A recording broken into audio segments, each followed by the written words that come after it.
What is up, Man Hour Nation? Michael Buckcusher here with the Man Hour. Head over to manhourradio.com to check out the new merchandise page, the blog section, and of course the members only tab as well. As little as $3 a month, you can become a member. You get after show footage every Sunday through Thursday at 10 p.m. East Coast time over at the website, manhourradio.com. And of course, you get discounts on merchandise and you get a free hoodie after 6 months as well. But before we get too far carried away into the show, let's welcome the man, the myth, the legend himself, Brandon BC Combs to the co. What is up, Brandon? What's going on, man? What is going on, Buck? You look great again tonight. Yeah, dad I duty. love it, man. Yeah, hey, you look good though. Yeah. We can't see your face, so that's how we like it. Well, joke's on you. Nobody can see your face either because we are on Big X Sports Radio 96.1 here on the Sure. FM dial here in Jeffersonville, Indiana. And if you are not listening to us on 96.1, you can also stream that on bigexportsradio.com. So be sure to check us out 3 p.m. to 5 p.m. every Monday through Friday over there on Big X Sports Radio, right here, I should say, on Big X Sports Radio. So, Combs, last night we started the show off. Well, like I should say, you and Wyatt started the show off without me because I had a nice little deal with Spectrum, and then you asked me how my day was and whatnot, and I told you that I hit a raccoon on the way to work, right? Yeah. Well, this morning I'm on my way to work, and I go over the Second Street Bridge because there are three bridges in southern Indiana, and one of them is a toll bridge, and the other one is a free bridge, and then the other one's like on the other side of town where you don't really want to drive out of your way to cross that bridge. So 9 times out of 10, I try to stay on the free bridge, right? Well, at the bottom of the bridge, there's the Yum Center for those people that are not familiar with the Louisville area, and there's a stoplight. Combs, in the middle of this intersection, there is a semi truck sized pothole there. No joke, man. This pothole drops about 8 inches down, and I had no idea the pothole was there because it is dark. I'm still half asleep. I'm trying to wake up. It's 4:30 in the morning, right? Combs, where I hit the raccoon, it cracked my Oh no. what's that called? Like your flash pan or whatever. It is supposed to save you from like bottom out your car, right? Well, that is Yeah. cracked, right? So I drove through that pothole, Combs. Oh It no. ripped that thing completely off. So Ugh. I no longer have a bumper on my car. I have a bent rim, and I'm sitting in the middle of downtown Louisville thinking, man, what am I Uh, doing with my life right now, Combs? It is, man, I was so those are not. those are rough days, man. Those those are really rough days. But look, I mean, look at it this way. Could be a lot worse. The raccoon could have still been stuck under there and been alive. So when you went to look under there, it could have attacked you. Wow, that would have been Um, bad. yeah. So I mean, like I said, it could always be worse, man. You always got to look at the bright light at the end of the tunnel. Yeah, And I always think of the glass half full type of thing, right? But like, I yeah, mean, for sure. but at the end of the day, man, like, come on, man. Like, I have never been in an accident, like, never hit a deer, nothing just like that. But in less than a 24-hour span, I hit a raccoon. I bottomed out my car, bent my two front rims all like on the car, and tore off the bumper completely. Hmm. I don't mean to laugh, man, but that's I've I had laughed those about it. days, man. So I know what that feels like, and So, it's not fun in the moment. So let me ask you this: when you do rip off the bottom bumper of your car, what do you do with it? Do you just leave it there on the side of the road? Do you sweep it off onto the sidewalk? What would you do with it?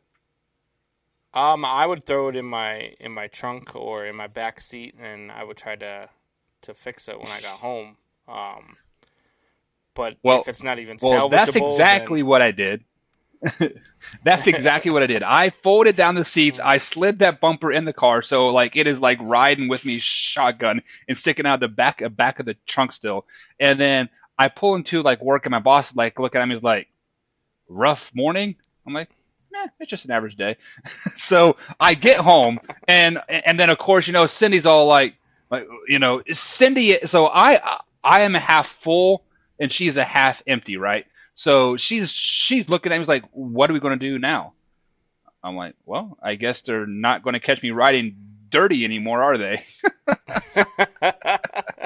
Oh man, I don't know, man. Oh It's my like God, you have to man. laugh at it like at some points. But guys, let's go ahead and start talking into today's show. We do have some exciting stuff happening on today's show. Combs is going to be our fantasy baseball expert. Combs, I'm Yes, going to sir. put that label on you right now. You are going to be our expert, fantasy baseball expert. So we do have some fantasy baseball coming up here in about a half hour on the man hour. Here on this hour number 2, we have the world's famous here in Southern Indiana, Colby Barnes. He has some exciting news to share with the Man Hour Nation and possibly could change the landscape of college basketball as we know it. So we do have Colby Barnes coming up here on hour number 2 of the Man Hour. But Combs, first, you are a NBA fan. You love the NBA, right? You are the biggest NBA fan out there. So let me ask you Negative. this. Are you okay with flopping in the NBA? Why do you have to start the show off by lying to our listeners again? I mean, this is 2 nights Like, in I'm a not row. I lying. have to apologize to our listeners for something that's coming out. I am not a fan of the NBA. I do not like the NBA. I like college basketball. I'm actually been into the Big Ten tournament. Minnesota and Northwestern put on a great game last night. But I am not an NBA guy. I'm not. And as far as flopping goes, I mean, look, I don't even really call it flopping anymore. I call it LeBroning. That's just that's what I call it because that's You can't all say that that. guy Come on now, does, man. Why can't I say that? That's all he does. Look, That's what the I whole just NBA said does, that though. right now. LeBron heard it and he fell over. Well, that's because you fouled him, and like you don't got to be so hard on him. But the reason why I brought this up is because on SportsCenter this morning it was like I think it's actually SportsCenter at night with who's that, Scott Van Pelt, right? Very Yeah. like I freaking love Scott Van Pelt. He has been an OG for forever, right? But Yeah. they did the top 10 flops of the NBA season so Oh, so so far. How many was And LeBron in? I think 3 of them, but Yeah. but I think they put LeBron in there just because he is such a big name, right? Or let's they let's put be him in honest. there because he is the flopper of all floppers in the NBA. He is the reason why guys like me don't watch the NBA anymore. He is, yeah. So yeah, for me, I just it's LeBroning. It's not flopping anymore. It's LeBroning. Well, I mean, I do agree. Like some of it is pretty egregious. Just like if you rub them like the wrong way, like they're going to bump and just be all crazy, like about it. But the Yeah. reason why people do it is because the referees allow them to get away with it. I think if the referees wouldn't I let them agree. allow them to get away with it, it wouldn't I happen. think that's for me. I think that's like the whole thing now with the NBA and why I just like I can't. And I tried, man. I really legitimately tried to get back into it once we started doing the show and once I knew we were going to be talking NBA. I tried to get back into it, but I lasted about 2 games. I'm watching guys take 4 to 5 steps to the hole. I'm watching guys, freaking, sit outside the 3-point line and just wait for the ball. There's no defense that's being played. We had Right. the Yeah. freaking NBA All-Star game that just went on. I think they were playing first one to 400 wins. It was absolutely ridiculous. I can't.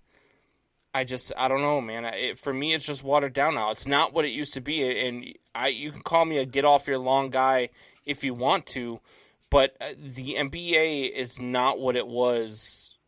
Not even 10 years ago. Let me ask you this. What game did you watch? Like when you started to get back into it? So I watched just for like a reference.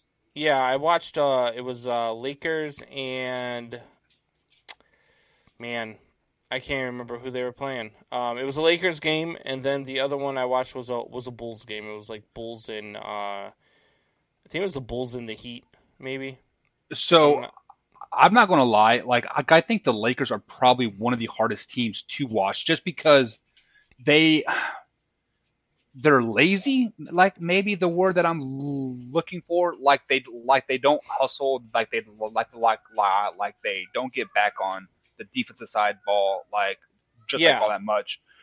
Like if you want to watch really good teams, like you have to look at the young teams. Like you have to look at the Indiana Pacers and the but I watch like in the all Bucks like and I the I Heat. mean they Heat just are fun don't. to watch. There's no defense whatsoever. Like I mean the final scores in basketball games now are like 131 to 118. You know when I was really into basketball and yes this was in the Jordan era or even in the Kobe Bryant era like games were 101 to 88 or you know 93 to 89, you know what I mean, that was Right. your average score of your games because they played offense, yes, but they also played defense, man, and it just wasn't like I swear to God it is every night is a 3-point contest every night, and it's just it for me it's watered down, it just doesn't excite me. If I want to watch guys just shoot from beyond the arc, I'll go outside with a basketball myself and try to play horse with my nephews. Like that's just that's basically what they're. It's just, I don't know, man. It's just me. Like don't get me wrong. People that love it, I know Wyatt loves it. And you know my buddy Wayne G. You know we talk to him a lot. We know he loves the game of basketball. It's just Right. not. It's not for me. Just like baseball, when I say baseball is an art form, and I love baseball, and I'll watch 1,000 games a year, people look at me cross-eyed too. You know, so it's not for everybody. But Yeah. basketball's just like I love college basketball, especially during tournament time. Um, so I get into the college game. The pro game is just too watered down for me. Yeah. I mean, it is watered down to a sense where like you don't want to watch the veteran players during the regular season because they're taking days off. They are saving their Yeah, you know their aggressive play for June, July when the finals and are that was or never a like I get thing like I want to back say it then. March. In Jordan's era, name me a time where you Right. can remember where Jordan took a day off. You can't Uh, because the guy never I took a was too day young, off. so like Well, that was right, a little but too young back for in me. that era, it wasn't a thing. Rest wasn't a thing. Like Right. Jordan was trying to play 60 minutes a game. Like he wanted to legitimately play the entire game. But then And on the flip side of that, if he would have took some nights off, and maybe he wouldn't have got wore out so much, right? yeah, I mean, I guess you could say that. People say that, there's all sorts of reasons why he took the 2 years off. Some people say it was a gambling issue that he was going to be suspended for, and he had a wink wink with David Stern about taking some time off, so he went to play Right. baseball. Uh, Other people say that he was just he fell out of love with the game. You got to remember, man, when he took those 2 years off, his dad just got murdered. Like he went Yeah. missing and then Well, was didn't he murdered. already Like retire before that though? no, no, no. It was right after Oh, that is when he retired, okay. and it was just one of those things where you just because that first three-peat, and they won it on Father's Day, and that was after his dad had died, and so in the locker room you just see Right. Michael on the floor holding the trophy, crying. It it was just Yeah. Okay. he was Yeah. going Yeah. through You're right. a time, so I'm not so sure that he got worn out as opposed to just was in a different place. Right. Jordan was just a Mentally different exhausted. animal, man. Right. Yeah, he was just a different animal. He would. That's why for me, when we talk about the Go Talk, I know we talk about this all the time, and me and Wyatt go back and forth. For me, Jordan would work circles around LeBron. His work ethic alone just destroys LeBron's legacy. So that's why I don't know. I can't get back into. I've tried. I really have. I'll catch games here and there. I'll definitely watch playoff games, just to watch and know what I'm talking about when we talk about it on the show. But I don't know, man. It's just not for me. I can't watch it all season long like I do baseball or football or hockey. Alrighty. So on that note, Combs, we are going to take our first break of the night. On the other side of the break, we are going to talk a little bit of Major League Baseball, some Jalen Hurts. Is he really the answer in Philly? And then, of course, we have Colby Barnes coming up as well here on hour number 2 of the Man Hour. So be sure to stay tuned, guys. We'll be right back after this little break. What's going on?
And welcome back to the Man Hour, guys. Michael Buckheich along with Brandon Combs tonight. Wyatt Williams will be joining us here in about a half hour. He has some family obligations here each and every Wednesday here, so he will be with us momentarily. But Combs, before we get into the baseball talk here, tell the people a little bit about Angel with an A.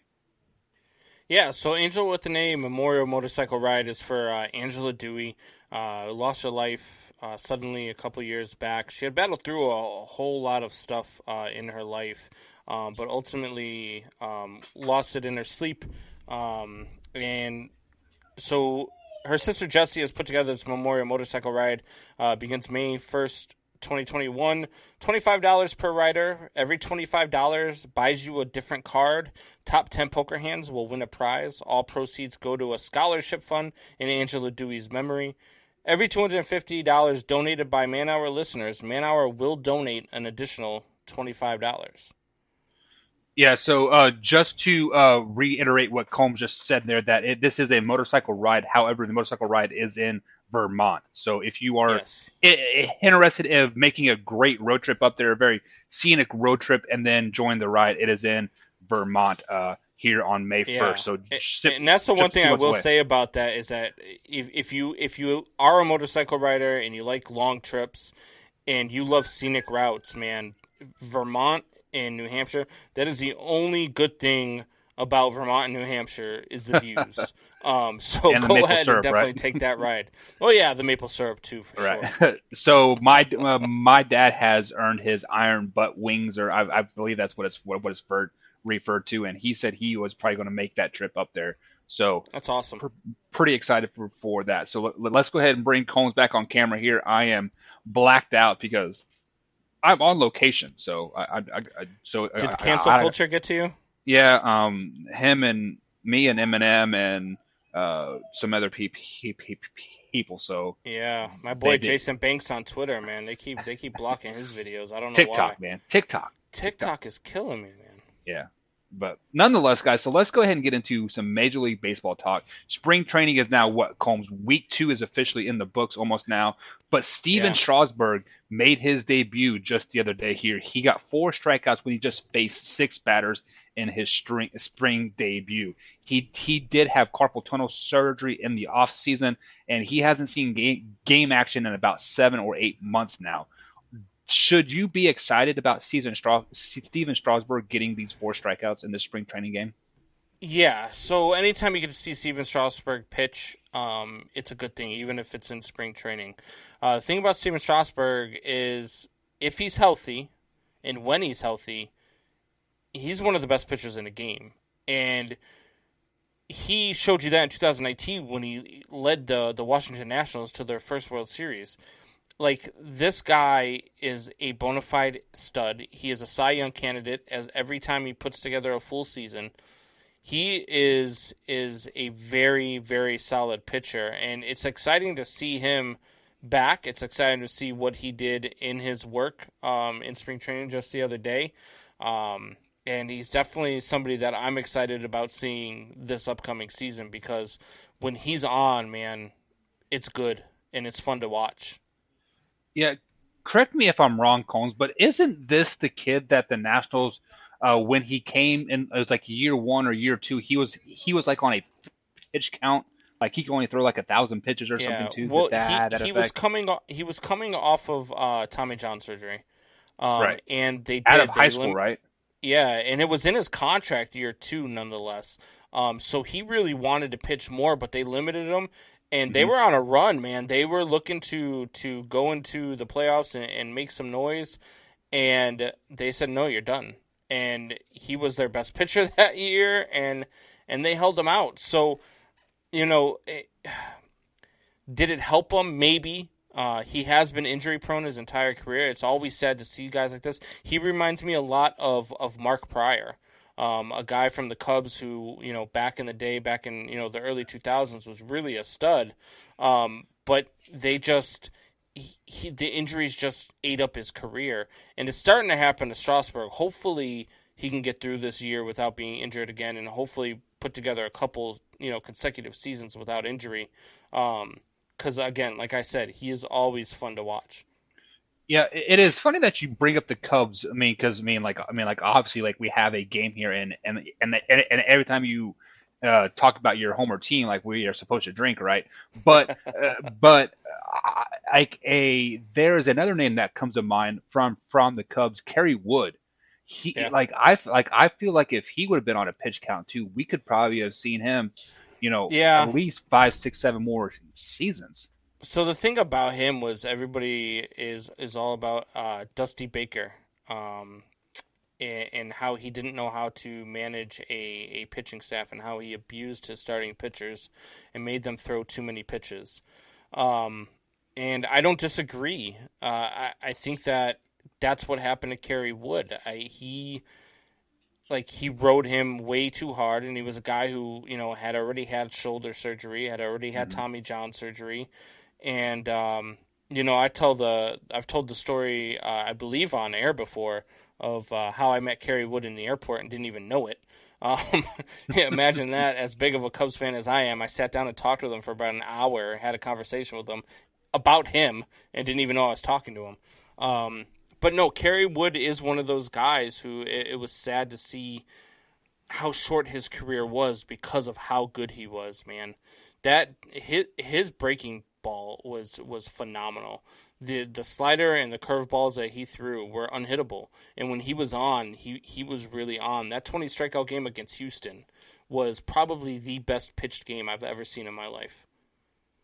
Yeah, I don't remember what year it was. It was like 2002, 2003 when Kerry Wood was just like a dominant pitcher. Like nobody could touch him at all. That was Uh, '03. That was him and yeah, Pryor yeah, at the same time. and I think he had a complete game as well. If not a perfect game, right? I mean, it's like he was almost must see TV. Like every time he would pitch, Yeah. he is must see TV. Like almost is Yeah, Steven Strasburg the same way? yes. Yes. Steven Strasburg, if he's pitching that night, I'm watching. Um I don't care who they're playing. I don't care who's pitching against him. I'm watching the game because he is one of those guys that at any point could throw a perfect game, could throw, a no hitter, could throw one of those, 80 pitch complete games. Like something special is going to happen when this kid is on the mound. So you could bet your butt that if he's pitching, I'll be watching. So you have been on last week. I think you said like you pretty much have no stock in spring training baseball whatsoever. However, you are putting a lot of stock in Steven Strasburg's debut in spring training. Why is that? I put zero stock in spring training wins and losses. And that's what I said last week. I have zero stock, zero interest in how my team performs wins, loss wise in spring training. Spring training is about results and how your guys, like Steven Strasburg coming off an injury, is throwing the ball, how he looks during live games. Same thing with, like, for the Cubs right now, Nico Hoerner is on a tear. It's good to see that kid hitting the ball. We'll talk about him here in a little bit as well. But when you have guys like that, you have got young stars coming up, and you want to see how they're going to react to something that you wanted to see them make adjustments on, whether it was not hitting fastballs real well or not hitting breaking balls real well or not laying off pitches in the dirt. Those are the adjustments you want to see being made during spring training to know that they're going to have a better year than they had last year. Same thing with your pitchers. If they're coming off of surgery, they're coming off of injury, or they're coming off a bad season, you want to see how their stuff looks. Does their stuff look good? Is their breaking ball? Is it biting? Is there life on their fastball? How do they look? So that's what I look for when I watch spring training. I pay no attention to the overall stats because, to be honest with you, if I'm watching a guy, and I keep going back to the Cubs because that's who I watch, especially during spring training. That's who I want to see. Like, I want to see how our youngsters perform. But for like a Nico Hoerner or even a Javi Baez, a veteran who has won a World Series with the club, he had a bad year last year. He was striking out at an unbelievable rate. I want to see, even if he doesn't get a hit in the at-bat, I want to make sure that he's swinging at good pitches. I want to make sure he's laying off of the breaking balls in the dirt. And I want to make sure he's putting together quality at-bats. I don't care if he hits, 110 during the spring, as long as I see him doing the right things. Well, I mean, let's just be honest. If you're batting 110, you are not probably having quality at-bats. Like, you are probably just going up there to hit. And no, you can have a bad spring and go 110 and still have quality at-bats. I mean, sometimes you hit into bad luck. Sometimes all sorts of things happen. You could draw a couple walks. The walks don't count towards your batting average. They don't count as at-bats and that type of stuff, so that holds your average down. And so, there's all sorts of things. You can have a productive spring, but still have a good spring. Okay, so before we get into some NFL talk, let me ask you this last question before we transition over. With Steven Strasburg healthy, I'm talking 100% healthy for the Washington Nationals this season, how good can they be? Man, it's a tough division. The Braves are going to be really good. The Mets are going to be really good. If Steven Strasburg is back to his normal self, and if the Nationals, I mean, they pulled off a couple of good trades now. Now they picked up John Lester from free agency. They picked up Kyle Schwarber from free agency, and they made a couple of good trades during the offseason. So they're going to have a solid enough team. They can compete. Ultimately, I still think that they're the third best team in that division, though. But it's baseball, and that's why we play the games. So. Right. Since speaking of playing games here, the Philadelphia Eagles did release or trade a top 10 quarterback in the NFL to the Indianapolis Colts, and they have officially said that Jalen Hurts will be their quarterback moving forward in the 2021 season, and they want to build a team around them. So with that being said, before I ask you what pieces do they need to be a successful team, with the Philadelphia Eagles currently built, how good can they be with Jalen Hurts as a quarterback? I said this last year, even when he was playing well, that he's not the answer in Philly.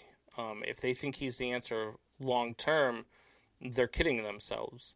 Jalen Hurts in a full season in Philadelphia, 7-9, 7-10. Like, what are they? They're doing 17 games now, right? So 7-10. Is that this year? I believe so. I believe That's so. gonna be so Don't, weird. don't That's quote gonna be me so on weird. that, but I think so.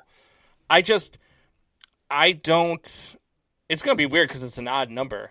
So Right. I don't know how the heck that's gonna play in, because you're gonna have Mhm. either one less home game or one less road game, and either way somebody's gonna complain about it.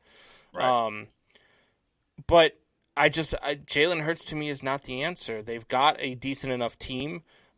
He played well enough last year to earn a shot to start. But they need to go get somebody, whether it's in the draft or whatever the case is. They need to go get something, because it's going to be a long season for Philadelphia Eagles fans if they think Jalen Hurts is the answer, because he's definitely not the answer. So, with that being said, they want to build around him. So where do they need to start building around him first? Is it playmaker help? Is it offensive line help? Or is it on the defensive side? Like, where do you think the Philadelphia Eagles should address help first? Quarterback? That's not the right answer. They're building around the quarterback. I mean, yeah, but it's the wrong move. I mean, they're doing it again. It's the wrong move. If they were going to build around a quarterback, they probably should have kept Carson Wentz and tried to build around him properly. I mean, Miles Sanders at running back is nice. I Top probably 10 running back in the receiver. league. No, he's not. Probably wide receiver, and offensive line. I mean, they definitely need offensive line help. Yeah. I would say those are probably your two biggest needs right there. Yeah, and just to piggyback on your point there, Jalen Hurts, like we saw him be most effective when he was with the Eagles when he was Yeah. outside the pocket. So like I don't know if I would address offensive line this year simply because he is still young. He can take a lot of shots and he can move really, really well still. So I think you definitely need to get yourself some receivers that can one catch the ball and and two, they're going to be there for longer than 1 or 2 years because I believe they just released Nelson Aguilar, so he is on the free agency market, and then they Yeah. I'm not a Philly fan by like any means, but I don't know who the rest of their wide receivers are. Who do they even have? So they definitely need to address that. So let me ask you this question: should they address it in the draft or should they address it in free agency? Both. I mean, short answer, both. They need to definitely address it in the draft. They need to and see what they can do free agency. I don't know what their salary cap looks like. I'd have to take a look at that and see how Yeah. much cap room they have to determine which route they should go. But I mean, you need all the help you can get. So free agency and draft is going to be your best friend. Maybe even make a couple of trades and try to add some draft capital as well. I don't know what that looks like, but again, I'd have to like sit down and really look at them to figure out what it looks like for them. Yeah. What was I going to say? I lost my train of thought here because people are saying that they are getting their gear like in the mail from the manhourradio.com and they're really impressed with it. So I was commenting and letting them know, thanking them for that and stuff like that. But I did see a post, I believe it was on Facebook earlier today. It was a NFC East post where the Cowboys and the Eagles both have $22 million tied up in three players, and then the Yeah, Giants and the football team have like $2.2 million tied up in their top three players. So with that being said, if my memory serves me correct, I don't think the Eagles have a lot of cap room to play with. So with that being said, I think they have to address receiver help in the draft. yeah, and they can do that's just that. what I they, mean, what they got to do. this is a very wide receiver heavy draft, and so you could definitely find the receivers, and it's been shown year after year after year. You can find these sleeper receivers in the 5th round. Ask the Bears about Darnell Mooney. Right. Darnell Mooney is probably, if it wasn't for Allen Robinson, Darnell Mooney would be the number 1 receiver in the Bears this year, and he's going into his 2nd year. The kid is a stud. And they drafted him in the 5th round last year. There are all sorts of finds. I mean, the Patriots have made a dynasty out of drafting wide receivers in the 5th round. Right. So, it's one of those things where you can find it. You just have to really hope that your scouts are able to see it, and hopefully you don't get that scout that says, "Hey, you know where we need to go here? Mitch Trubisky." Because if you go out and get the Mitch Trubisky of wide receivers, you're setting yourself back. And so you've really got to trust in your scouting department. You've really got to trust in your your general manager to draft well. And then everybody's got to perform too, though. You know what I mean? Like, it can't just be, it can't just be, hey, we got to pick this guy or we got to pick that guy. Those guys absolutely have to perform. Whether it's Devontae Smith, whether it's Jalen Waddle, whoever they get in the draft has to be good. Okay, so let's say the Philadelphia Eagles pick up Hunter Henry in free agency because I believe they have released Zach Ertz. I mean, they haven't released them, but they're looking to move from Zach Ertz to basically get some cap relief, and then they sign a mid wide receiver. I don't know. Let's throw a name out there. Maybe Juju Smith, right? They sign him. If they sign those 2 playmakers onto their team, because you said Hunter Henry is a top tight end in the league here, yep. How do they perform then? I mean, because earlier you had them going 7-10, that type of thing. Do they get to at least 500? I have to see what they do in the draft, what they do for offensive line help. Jalen Hurts clearly showed that he was a capable enough quarterback. But there's also quarterbacks that have shown that they're capable of doing it in short spurts. You look at, I mean, heck, we could really go with any backup that's come out of New England as an example, where they come out and they look good, and then all of a sudden they fade away. And the same thing with who was the kid who came out of the Packers there, who was backing up Aaron Rodgers, had the 2 good games at the end of the year when Rodgers was Matt Flynn. He signed that big deal with the Seahawks. They drafted Russell Wilson, and we never heard Matt Flynn's name ever again.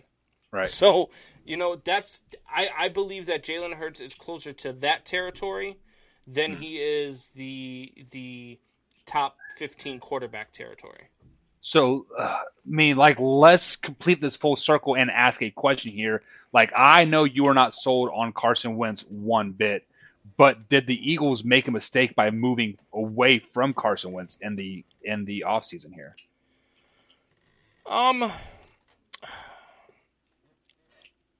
I think that if they felt like Jalen Hurts was the answer, then yes, they made a mistake by moving away from Carson Wentz. Carson Wentz is a better quarterback than Jalen Hurts. But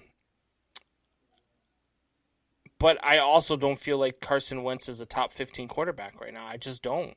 I have to see more from him, and he's going to have to play well. And he's got every opportunity now, man. There are no excuses up in Indianapolis. You've got the best offensive line. You've got weapons at wide receiver. You've got a really good running back. You've got a really good defense. There is no excuses for you to not win in Indianapolis. So if he goes out there this year and does not perform well, then I'm going to be fully backed up in my talk that Carson Wentz is not a top 15 quarterback, let alone a top 10 quarterback. It is kind of funny that you said that he has weapons in Indy, and I think the weapon category is their weakest spot on the Indianapolis Colts, because if you really look at their wide receiver core, they don't really have anybody. I mean, yes, they have Michael Pittman Jr. and then have Jack Doyle at tight end. But I believe T.Y. Hilton is a free agent, He or is. you know, But so like there's a lot of there's a lot of wide receivers in the draft, and there's a lot of wide right, receivers available during free agency. Whether they pick up a Juju Smith-Schuster or they pick up, yeah, one of these guys that's available, they've got options out there. But again, Pittman is a great wide right. receiver. And Do you know who would maybe fit perfect there? Hunter Henry. No, because they got Jack Doyle. I was thinking the Detroit Lions wide receiver Kenny Galladay. I Kenny think he would Galladay, fit. Yeah, Marvin Jones Jr. yeah. Either Both of of them would those fit guys. perfect. Why not Perfect. both of them? Go Uh, get both of them. They've already got chemistry. They've already worked yeah, with one another. They know how each other runs routes. Absolutely, go get that and pair them up with Michael Pitt. Forget it. They are yeah, going to be a dominant team in the AFC if they go out and do something like that. I just have to see them do it. yeah. But on the flip side of that, I mean, like I am no salary cap expert by like any means, so I don't know how much room they have. So I don't anticipate they have the money to sign both, but they could probably sign one. If they could sign one, which one would you rather sign, Jones or Galladay? Um, I've got. I would say Galladay.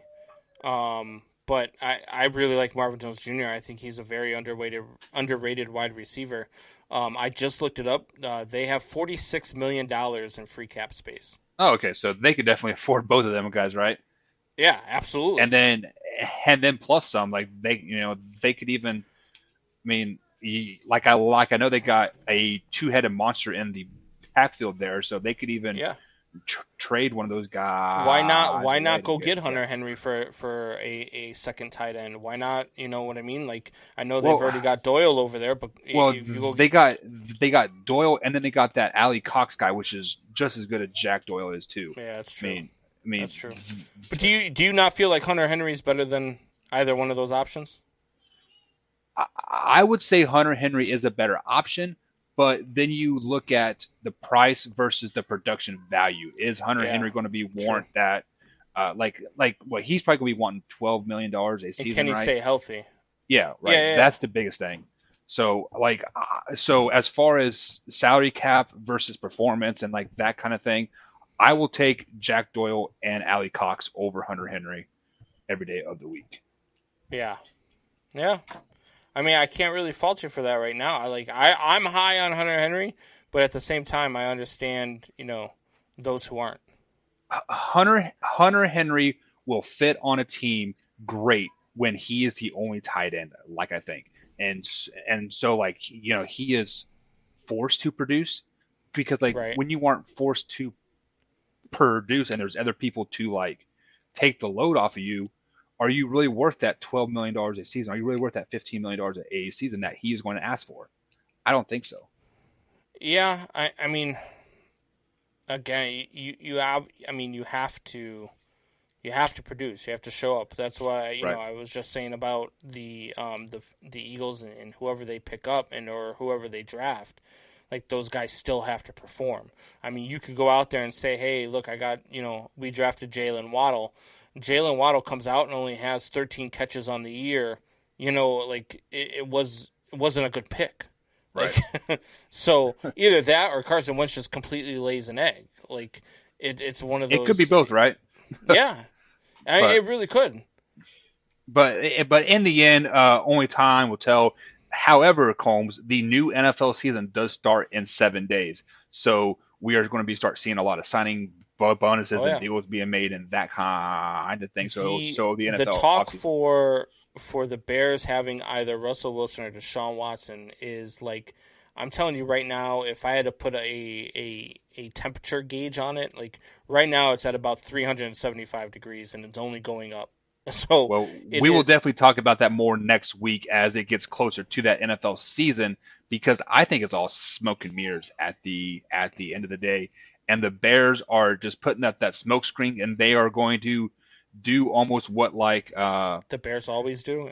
And no what old Arizona and JJ Watt just did. Like, oh, surprise, I'm here. So like I feel like that's getting ready to happen. I feel like they're like, yeah, we're going out after Russell Wilson and Deshaun Watson, and next week we're gonna hear the Bears have signed Cam Newton. Hey, that wouldn't be a bad pay pickup. But Oh my god. nonetheless, Combs, we are going to take our second break of the night. We are going to talk some fantasy baseball on the other side of the break. This is your bread and butter. You are the fantasy baseball expert, so you are going to give us some 6 players to buy and sell moving forward. And then on hour number 2, we do have Colby Barnes, Indiana State basketball player. He is going to be breaking some big news here on the Man Hour, so we got that coming up as well. And then, of course, over there on the youtube.com/Man Hour page, we do have a poll happening right now. What team has a better chance of winning the NCAA tournament? The Purdue Boilermakers or the Kansas Jayhawks? So simply vote on that poll, and then we will talk about that later in the show as well. So, guys, we've got much more coming up here on the Man Hour. We'll be right back.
And welcome back to the Man Hour, guys. If you missed any part of the show whatsoever, you can find us on iTunes, Spotify, and iHeartRadio, or you can head over to manhourradio.com and watch the live replay on there any time of the day that you like. And, of course, you can also find us on youtube.com/Man Hour every Sunday through Thursday, 8 p.m. East Coast time, and also on the Big X Sports Radio, 96.1, 1450 a.m., Monday through Friday at 3 p.m. East Coast time. So let's bring the man back onto the show, Brandon Combs. We are going to start our this is going to be a weekly fantasy baseball segment moving forward, and we are going to refer to it as bench, start, or cut. But since right now this is week number 1, we are going to just give you 6 players to stay away from, and then 6 players that you need to get in your draft right now. So, Combs, the floor is all yours. Let us have it. Who are your buys? All right. So, I'm going to give you 3 position players and 3 pitchers that I would say to buy. And now, these aren't going to be your guys who, are at the top, going to be taken in the top 2 or 3 rounds. These are guys who are projected to go later that I'm going to say, look, you should probably look at them earlier rather than later. The first one being Carlos Carrasco of the New York Mets. He was the one that was thrown in this trade with Francisco Lindor to the Mets, and getting thrown into this trade and getting put into this rotation is going to be phenomenal for this kid. Not only is the offense really good and going to score him a lot more runs than the Indians' offense would have, but this kid can just flat out pitch. He had a 2.91 ERA last year, was 3-4, but again, didn't get a whole lot of run support. This kid is going to have a very good year. I would not be surprised to hear his name when it comes time for the Cy Young Award voting. He is going to be very good in New York. He is a stud, and he was the steal of that trade. So Carlos Carrasco is the first guy I'm going to buy high on. The next guy here is a guy you probably haven't heard of yet. He is a rookie with the Houston Astros. Pitched a little bit last year, but because of the shortened season and everything, he's still technically a rookie. His name is Christian Javier. 5-2 last year with a 3.48 ERA. Look, this kid is really, really good. I know I'm down on the Houston Astros. I know I say all the time that I don't like the Houston Astros. But if they're scoring runs, if they're hitting the ball like they should, this is a guy that you need to have in your fantasy rotation, because every 5 days he is either going to get you a win or he's going to get you at least a quality start. And he is just one of those guys I'm very high on. I believe he's projected right now in the 200s.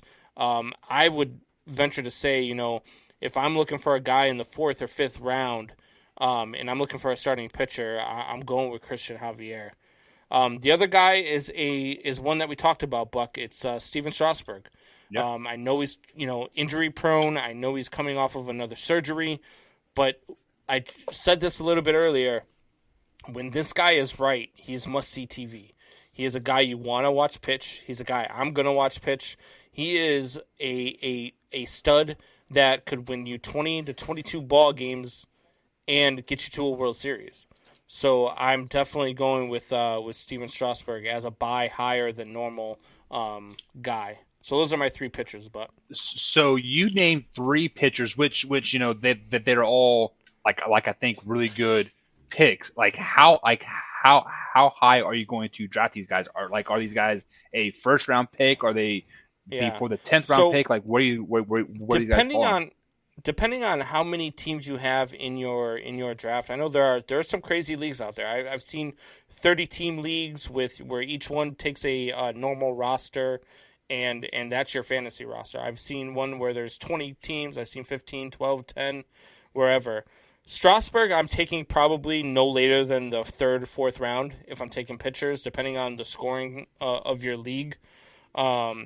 Christian Javier and Carlos Carrasco are going to be available later in rounds because people either A, aren't educated enough to know that these guys are going to be good, or B, you're just not taking pitchers that high. So you've got to kind of feel the room, feel out your draft, and see where pitchers are going. And if pitchers are going quick, you need to grab these guys because you're going to be upset if you don't. So I think we kind of skipped over the obvious question here. Is like many people don't play fantasy baseball, and we are going to start a fantasy baseball league here on the Man Hour. So tell the people like how many starting pitchers you actually get. Is it a full 5-man rotation, or do you get 6 and a closer? Well, how does the starting pitching work? Typically it is 3 to 4 starting pitchers, 2 to 3 relievers. And then you got your bench players. It really just depends on your league and your standards. I've seen all sorts of them. I've seen 5-man rotations. I've seen 2. I've seen 3. I've seen some where you only get 1, and then the rest are whether you want a relief pitcher or a starting pitcher.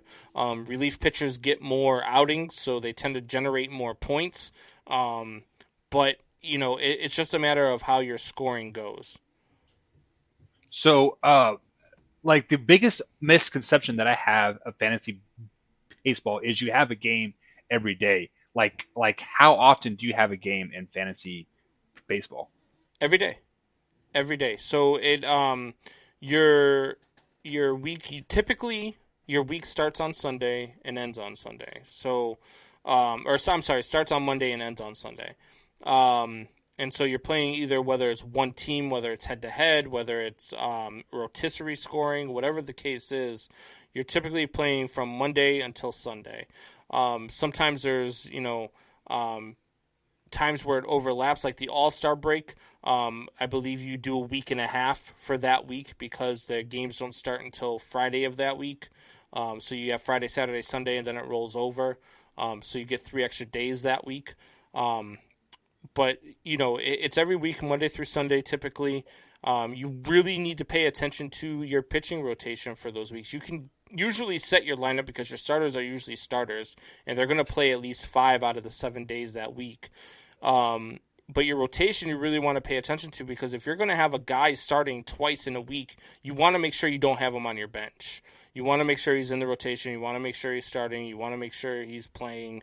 You don't want to have him sitting there because you're going to be leaving a lot of points on the bench. So basically, what you're saying is like when you play somebody, you have a week to score points. Like you just don't have one day, so you aren't have to adjust a roster 100 times in a season. Yeah, no, you don't have to. Like, it really just depends. I'll be honest with you. I played in a fantasy baseball league last year during the shortened season. I completely forgot that I was playing in it. I had my lineup and my pitching rotation set on day one. Completely forgot about the league, and then I got an email that said, "Congratulations, you're in the playoffs." And you need to make sure that your roster is set for the playoffs. I myself typically when I'm into it, it's I'm looking at least maybe once a day, sometimes three times a week.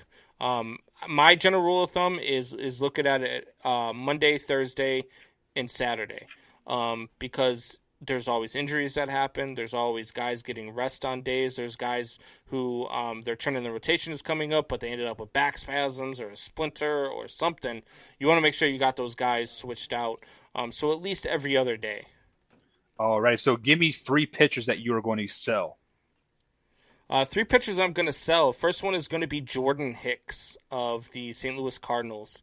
Look, I don't like any of the Cardinals pitchers. I know that's not saying much coming from a Cubs fan. You're thinking that I'm just going out here and bashing on the Cardinals.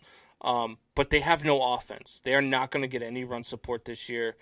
It is going to be hard for their pitching staff to get wins, which wins equal points. It is going to be hard for their pitching staff to do a whole lot of things. Their closers are not going to get a lot of saves. Their relief pitchers are not going to get a whole lot of good positive work for points. So Jordan Hicks is the first pitcher that I'm staying away from, the starter from the St. Louis Cardinals. A 3.47 ERA last year. Normally a 3.47 ERA, you look at it and you're like, you know what, that's not bad. I could pick this guy up and he's a quality guy. But when you're not getting any run support, man, you're going to hit those losses. And if losses count against you in your league, you're going to be eating points with this guy. The next 2 guys, they're both Dodgers. As surprising as that might sound to people, David Price is the first one. David Price I wasn't high on before, but he just took a year off because of COVID, and he's coming back into the Dodgers, and I'm not high on David Price. I wasn't high on David Price when he was in the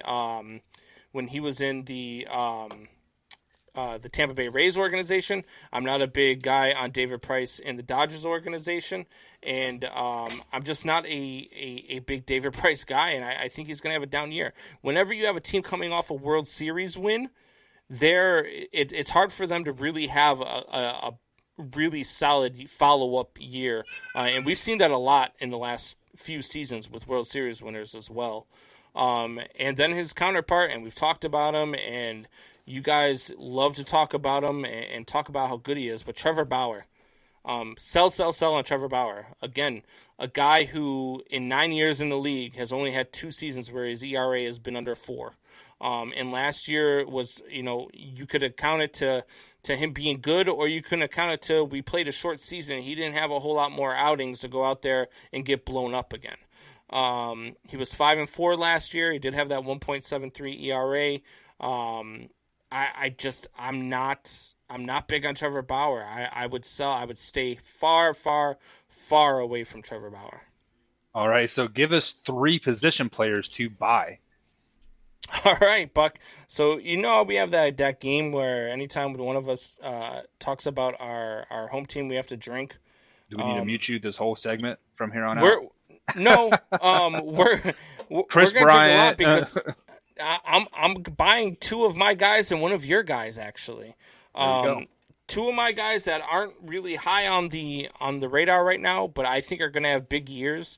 is Jock Peterson of the Cubs. He's going from LA to hitting in Wrigley is a much different ballpark. The ball does not play well. It's not very live during night games in LA, but Wrigley Field's a whole different animal. And this kid can hit, and he is going to have a very, very good year with the Chicago Cubs. The other guy there is Nico Horner. Nico Horner went out and beefed up this offseason. I mean, his muscle mass on his body looks absolutely amazing from what he was last year to what he is this year, and he is tearing it up right now. He's doing all of the things right in spring training. Nico Horner is definitely a guy I would buy high on. And then the other guy is your boy out there in Kansas City, Buck, Andrew Benintendi. The Royals traded for him. The Royals, Kauffman Stadium is huge. Do they still call it Kauffman Stadium, by the way? Yes, but Okay. They also have like that. It's like the Hy-Vee Kauffman Stadium, or it's Yeah, like, yeah, yeah. they have a big old sponsor on the side of it now too. Okay. So at Kauffman Stadium, I mean, it's a doubles paradise, and Andrew Benintendi is a doubles machine. Yeah. And Andrew Benintendi's average is going to go skyrocket this year. The Red Sox fans are going to be like, where was this 290, 310 hitter when he was in Boston? Because he is going to tear up Kansas City. You guys are going to be so happy that you made that trade. So I have Andrew Benintendi, Jock Peterson, Nico Horner as the 3 position players I'm buying high on in fantasy. Kansas City is the city of fountains, so hopefully he hits a couple balls into the fountains too. That would be fantastic. So who are 3 Absolutely. position players that you're absolutely selling this year? All right, guys, I got some big names on here. Are you ready for this? 3 guys that I'm selling. These are big names, and I'm not buying. I'm selling. Nolan Arenado for 1. I've talked about this in the past. In Coors Field, he's a 312 hitter. Outside of Coors Field, he's a 260 hitter. And he's going into a lineup where he has 0 help. I do not like Nolan Arenado in St. Louis. I really wish the kid would have stayed in Colorado because his numbers would have stayed up. I'm not high on Nolan Arenado. I think he has a bad year offensively, and of course his defensive stats have no bearing on fantasy baseball. The other guy that I'm selling is Jose Altuve. With What? everything Wait, that, what? yeah, with Are you sure? Do you want me to like edit this out? Like, are no, you sure? no.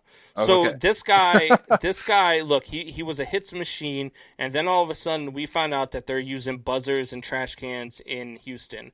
And then once we find out that they're using buzzers and trash cans in Houston, he comes back that following year and he hits 219. This guy is maybe a product of cheating, and I'm not high on Jose Altuve. I think he has another bad year. I think he's coming back down to earth because he doesn't have any help knowing what pitch is coming. And so I'm selling on Jose Altuve until he can prove to me that he is not what cheating made him into. Okay. The other guy I'm selling here, and this might shock a lot of people because he was a very coveted free agent, JT Realmuto. You were really high on him. I would sell JT Realmuto this year. The Philadelphia Phillies are one of those teams that just finds a way to disappoint you every single year. And hitting in front of, I should say, guys like, high strikeout guys nonetheless, like Bryce Harper, and some of the other bats that they have there in Philly. I just don't see JT Realmuto having a huge year. I don't see JT Realmuto getting a whole lot of pitches to hit in Philly.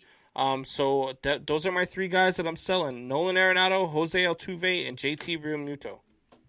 Yeah, JT Realmuto kind of took me by surprise there, just because like you were so high on him in the free agency, and like I figured that would transition over to the fantasy league as well, but definitely taken back by that. But Combs, definitely thank you for your 6 buy and sell players there. So this will be a weekly segment here, referenced as the bench start and cut fantasy edition, baseball edition, I should say.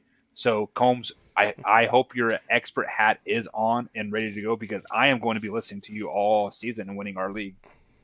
Well, that's why I might, hedge my bets a little bit and give you some bad info on one of these things, especially the week that we're playing each other. If we're playing each other Experts one can't week, do that. what I would do is I would just not listen to my segment because, yeah. Well, experts can't do that because it's against the Da Vinci Code or something like that. I don't know. But nonetheless, and I guys, like Tori Anderson's comment here on the chat line. John Hoffman strikes out a lot. Ah, Hoffy does strike out a lot. Yeah, and so does Combs. Mostly with women. With that being said, guys, we are going to take a next break. After the break, we do have the man, the myth, the legend himself, Wyatt Williams, will be joining the show to talk some NFL free agency. Yes, we've been talking about it all week, but it's time to keep talking about it some more. So we'll be right back here on the Man Hour.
And welcome back to the Man Hour, guys. Michael Buckheist along with Brandon Combs and Wyatt Williams that is now joining us with the show tonight. So let's go ahead and welcome Wyatt to the show. Well, Wyatt, welcome, man. How have you been?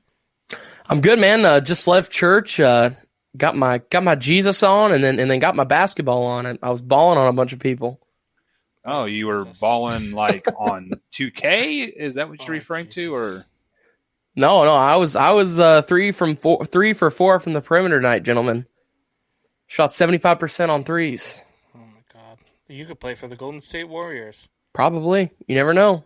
Probably not. They were deep threes. They were just deep. Like I mean, I'm so confused. Like, are we talking like high school threes? You wouldn't have to play defense. I mean, you could be all right.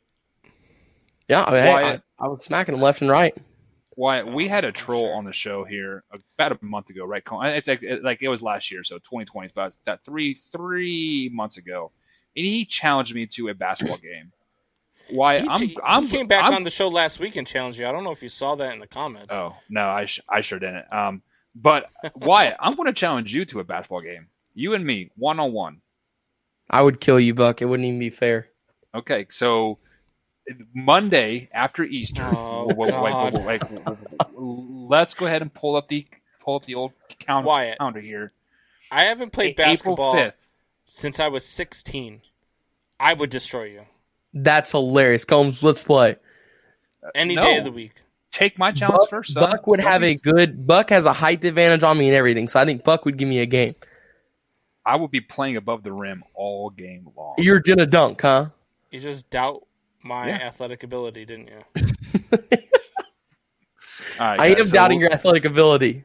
Michael what's up, Fowler? Okay. April 5th. Okay. Me versus Wyatt. Combs will be down too, and we will live stream it, and we will have a bracket style tournament. Yes, Tori, it is the guy that I got into it with. That's who he was talking about from 3 months ago.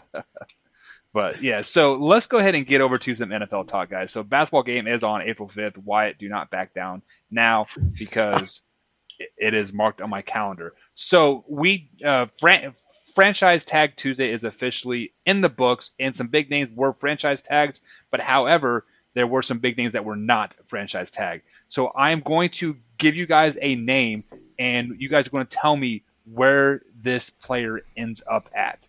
So first name I'm going to draw to the board here, I'm going to kick it to Combs first. AJ Green from the Cincinnati Bengals. Where does he end up in the 2021 season? Man, so many places. What about a team that we just talked about, Buck? What about the Indianapolis Colts? The Indianapolis Colts could use a couple weapons to go along with Michael Pittman. Veteran presence. Yeah, man. How about there? How about Cleveland? How about AJ Green in Cleveland? That's what I was thinking. That's another good one. He's another one of those guys I could see just about every team in the league that needs a wide receiver could use him. So, yeah absolutely. So let's kick it over to Wyatt. Wyatt, where does AJ Green end up? Well, I was thinking Cleveland, but I'm going to switch it up just a little bit here, and I'm going to go with the Baltimore Ravens. I'm staying in the same division. You know, I feel like that's a place where he'd want to go, is in the same division. And also, Baltimore doesn't have the physical, go-get-it, big guy wide receiver. And it's also a trend in Baltimore to have wide receivers that are great but can't stay healthy, and that's exactly what AJ Green is. So let me ask you this question there, Wyatt. Why would AJ Green leave a team where he arguably has a very, very good quarterback to go to a team like Baltimore that has a mediocre quarterback at best? Well, he doesn't have a mediocre quarterback, but okay. But you are right. I gave him the benefit of the doubt. He is trash. Good Lord. Okay. I think AJ Green is at the tail end of his career, and he is looking for a Super Bowl ring. So I think Combs is right on this one. I think he does end up in Indianapolis, and they do some good things over there with Carson Wentz as a top 10 quarterback. Keeping of the wide receiver theme here, Juju Smith-Schuster. Wyatt, where does he end up? I'm going to go off what Combs said.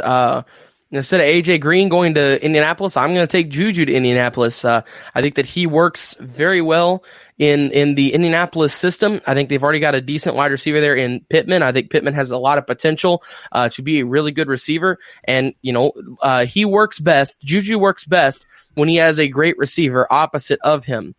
So we kind of saw him start to develop into that good receiver again this year. 2 years ago, he was great. He kind of had a little bit of a down year in between. So I'm going to take him to Indianapolis here. I think that Carson Wentz would have a field day throwing to him. Juju Smith-Schuster. I said earlier Indianapolis would be a good spot for him. Chicago, Green Bay. So many good landing spots for him. I would say Baltimore is another one. I could see him in Baltimore, but I'm going to go out on a limb here. I'm going to say he ends up in San Francisco.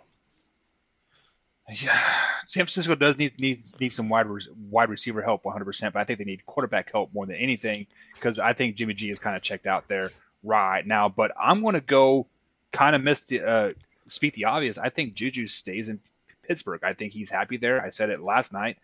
And I think he is happy there, and he would take almost a hometown discount almost just to stay with the great wide receiver core that they have.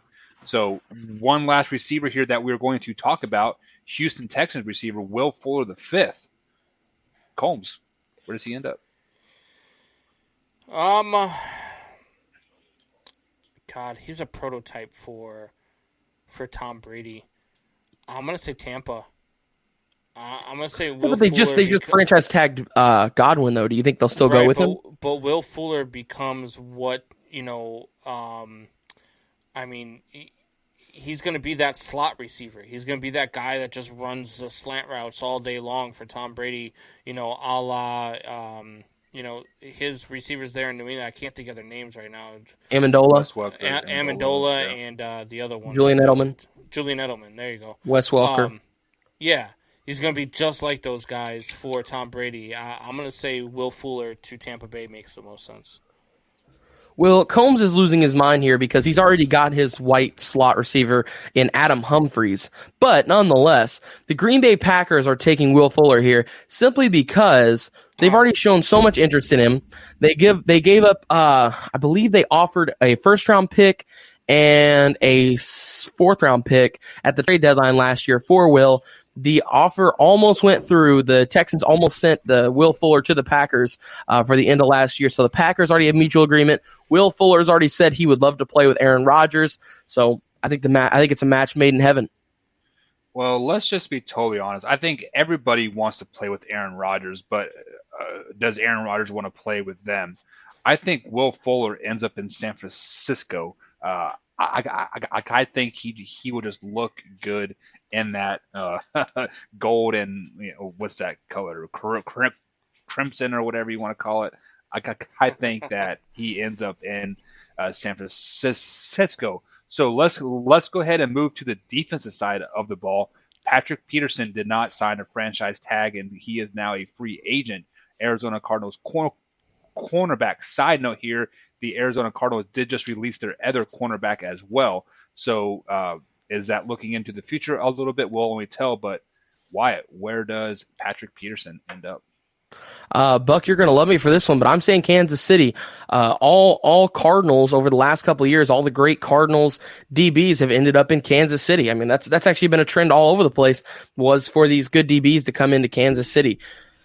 So I think he ends up there playing again with the Honey Badger. A nice little rematch up there because let's face it here, Patrick Peterson's at the end of his career. He was a great corner while it lasts. He's a vet. He's only got probably 2-3 years left, if that. He's ring chasing now. He wants to go win a ring. And where else is better to win a ring or to have your best shot to win a ring than Kansas City? And a team that needs a little bit of defensive help. Their offense is just so godly that you can't match up to their defense. Doesn't seem to need to matter. It's like Big 12 teams. Well, Wyatt, you stroked Buck's ego. I'm going to stroke your ego. I think he ends up in Green Bay to replace Kevin King.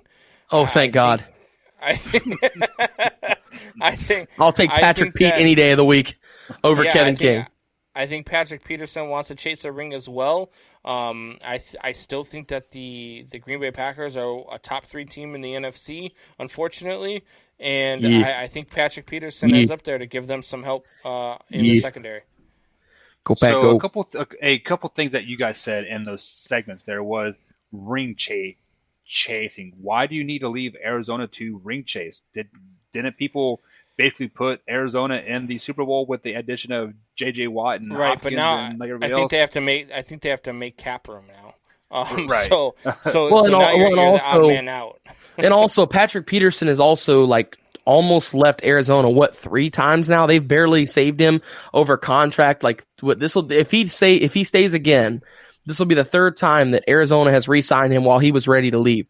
So it would be a struggle for me to think that he would stay again. If he does, it's a good team. But so let me piggyback on what Wyatt said here. It was before the Kansas City Chiefs got the Honey Badger a couple years ago. The big talk was bringing Patrick Peters to Kansas City back then. So with that being said, I do like Patrick Peterson going to the Chiefs. I also like Richard Sherman going to the Chiefs. If the Kansas City Chiefs don't pick up one or both of those guys, I'm going to be very, very upset. I think Kansas City picks up a really big defensive name in this offseason. I'm not sure if it's going to be Ngakoue. I'm not sure if it's going to be Sherman, who we talked about last night, or Patrick Peterson, who we're talking about right now. But I do think Kansas City goes after somebody defensively because if there's any holes or problems on this team, it would be considered the defense, in my opinion. And I think cornerback at the moment is their biggest need. So I think right here you go with the vet cornerback. So let's go ahead and stay on this defensive side of the ball, but defensive end, Jadeveon Clowney. He has kind of been a basket case the last year and a half, but he definitely is a free agent now this year as well. So Combs, kicking it to you first. Where does Clowney end up? Where would Clowney fit in? Maybe as a monster of the Midway? Maybe right here in Chicago on that defensive line that is already... I will gladly drink to that. Jadeveon Clowney would fit in perfectly with the Chicago Bears. Who would be the odd man out then? That's that's because. Are you saying that because they're going to send Khalil out?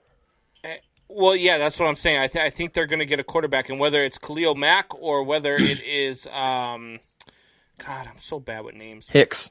Hicks. Whether it's Akeem Hicks, or Khalil Mack, I think he replaces the other one, or maybe he just comes in and provides depth, and you know, you keep Khalil Mack and you keep Akeem Hicks healthy all season and rested all season, and you swap them out and allow them, to share playing time. I mean, Jadeveon Clowney in Chicago makes a ton of sense to me. Well, I'm going to pick up here and say, Jadeveon Clowney to Chicago is not a bad move if they do get rid of Khalil Mack. If they keep him, I'm not a big fan of that move, but the biggest thing I'm seeing right here, do we or do we not have a Houston Texans reunion in Arizona right now? Why would Jadeveon Clowney not go out there and join that defense? That would be incredible. Huh? Where would he play? Outside linebacker end. Yeah. Yeah. He could. It worked whenever he had J.J. Watt last time. That was the nastiest they've got Isaiah edge rush. Simmons. Well, Isaiah Simmons isn't an edge rusher. Isaiah Simmons is a safety and rover and linebacker when he needs to be. But he's the primary strong safety there now because Buddha is going to be their free safety. I mean, this defense is really shaping up to be a great defense here, and nobody knows about it. They are very underrated here, and the biggest need that they have is that linebacker core because they're good on the front defensive line. They're good in the safety division. So I'm thinking here is a great spot to add a good outside linebacker. That think about it. The last time that J.J. Watt and Jadeveon Clowney were edge rushing, that was the best edge rushing pair in the league. Without a doubt, it didn't even come close. They averaged, what was it that year? They had like 40 sacks combined that year. Something ridiculous. 30 to 40 sacks combined. What has Clowney done since then? Nothing. Exactly. Nothing. But also, he has done nothing. He takes 50% of the snaps off. He does not end up on a team. He is a free agent going into week 5, week 6 in the NFL season. Ooh. I don't know. But then again, you do have a point, Buck, because that's what happened last year. Yeah. Right. I mean, he got basically cut Seattle? by Seattle. Yeah, he already got cut from Seattle. They don't want him. He wasn't even with Seattle this last year. He was with Tennessee. Nobody knows that because he didn't play. Teams that cut them. You know what I mean? Like, man, so many different places. Pittsburgh's another place I could see him going. Well, only time will tell. The new NFL season does start in 7 days here guys. So we are going to take a quick little break. On the other side of the break, we do have one of the best players here in Southern Indiana, the Indiana State basketball player himself, Colby Burns. He's got some big news for us to announce here on the Man Hour and talk some other stuff. So we'll be right back right here after the break.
What is up, Man Hour Nation? It is the Wyatt Williams, and I have a very, very, very special guest with me today.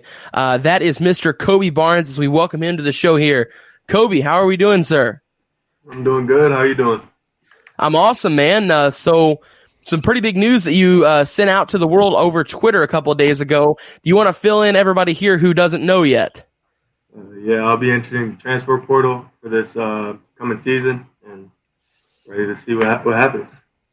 Yeah, so just kind of start with, what kind of led to this? Was there some things going on? Whatever it may have been, what kind of led to this?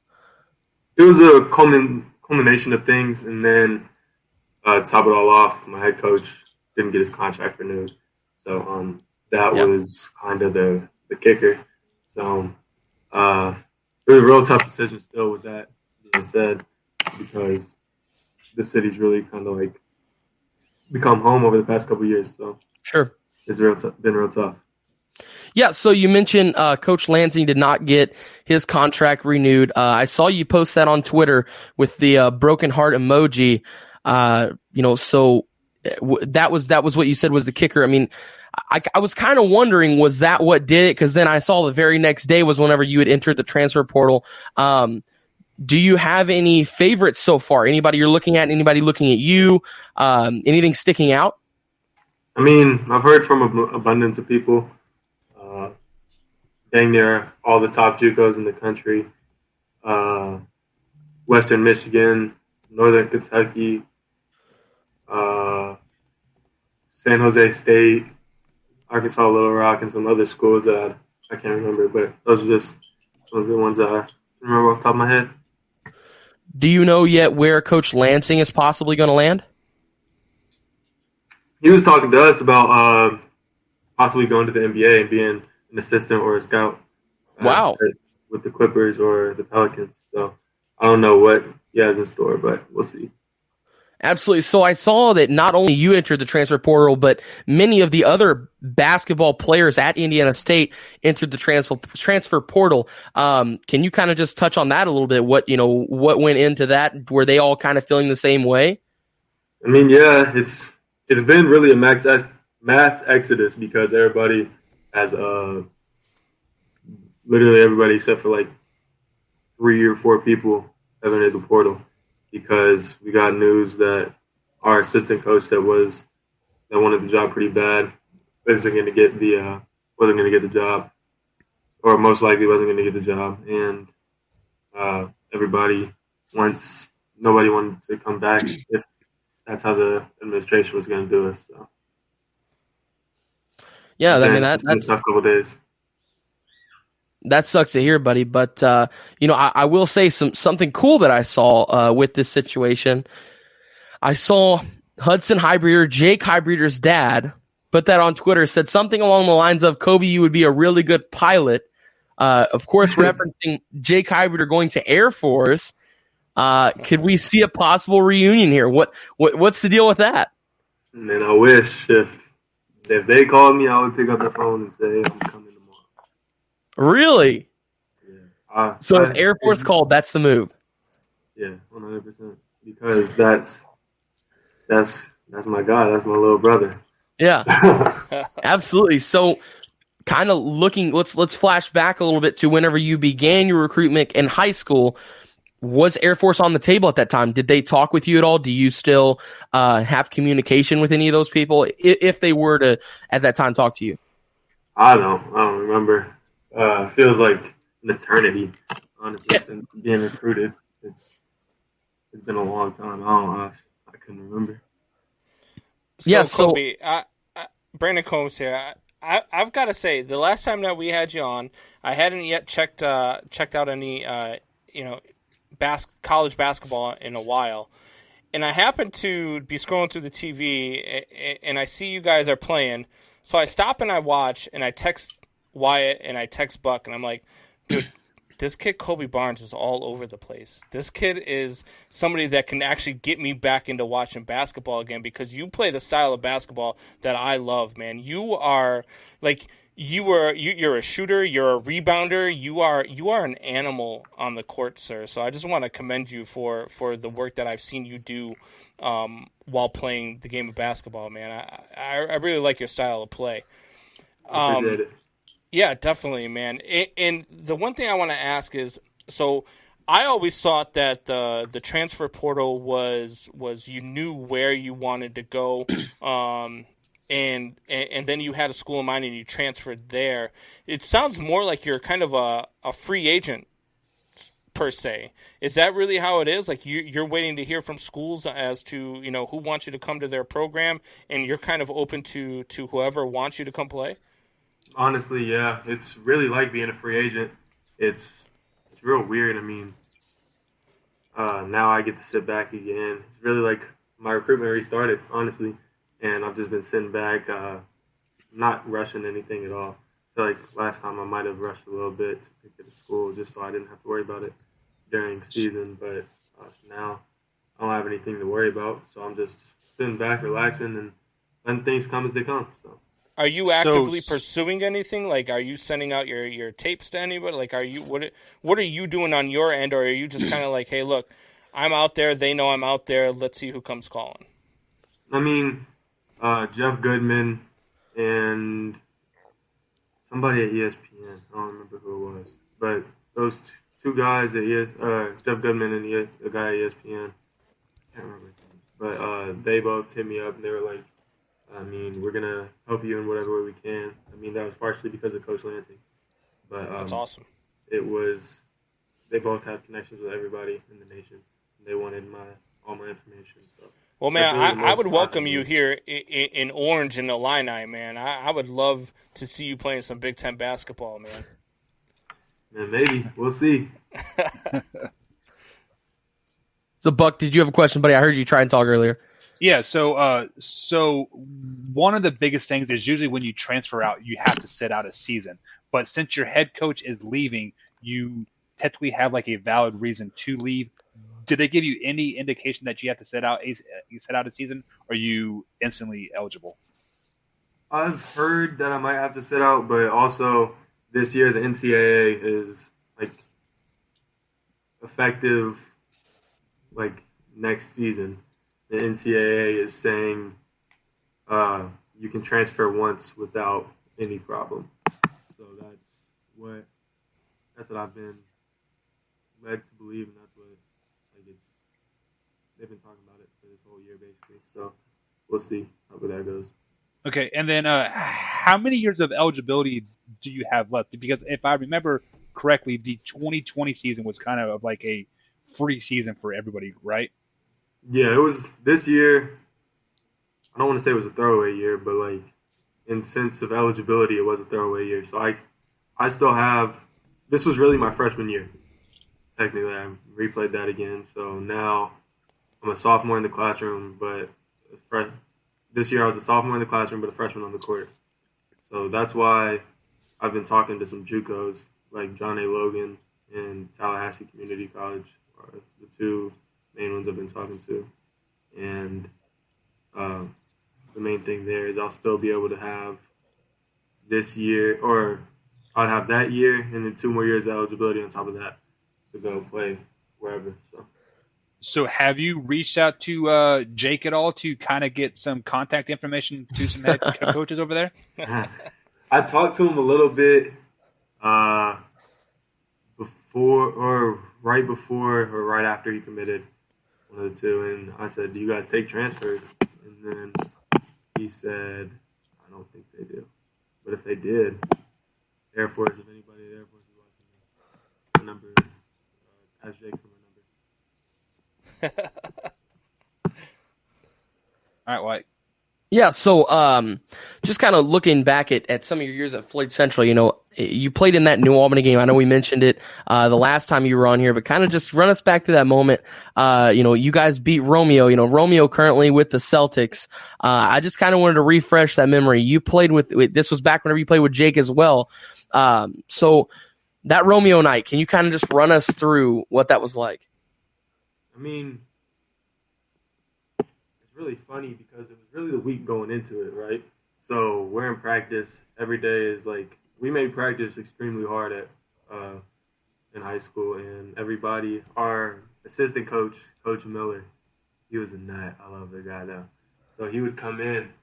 You talk Coach Miller that's at Providence now? Yeah. Yes. So he would come in. Very passionate guy. I'll say that. Oh, he's electric for sure. So he would come in, and then he would be like 10, 15 minutes late, and then he would come in, and it would like a switch. So we get into this thing called Perfect Shell, and it was like you couldn't do anything. Like if you do anything wrong, your team's out. If they touch the paint with the ball, team's out. If you get face cut, you're out. And you had to get 3 stops in a row, right? So we did that, and then we went into this. We were practicing a zone because the game we won against New Albany, we played mainly zone, and I remember this vividly. He's sitting. We're in the 2-3 zone. I'm on the bottom left. I'm on the bottom left part of the zone. Coach Miller's out on the left wing behind one of the guards, and one of the guards gets like behind one of the guards on the scout team. The scout team guard gets a semi-open 3 from, if you know Floyd Central, at the HHC logo on the side from the C, the farthest C, gets a semi-open look, and he just takes his hat off, throws it on the ground, and says, "We're god awful. We're so terrible." And I just remember hearing that, and then it was like, oh, we can't lose now. He just said we're terrible, you know. So I mean, I went in and I got there about 2 hours before the game because I wanted to make some shots and do everything before everybody got there. And so I was making my shots, and I was like, oh, this is gonna be a good game, just off of the workout that I had. And then first half, I had 15 points or 14 points in the first half. And then at the start of the third quarter, that's whenever I started to cramp up. And I mean, that was bad. That was real bad. I went out kind of sad. But I was saved.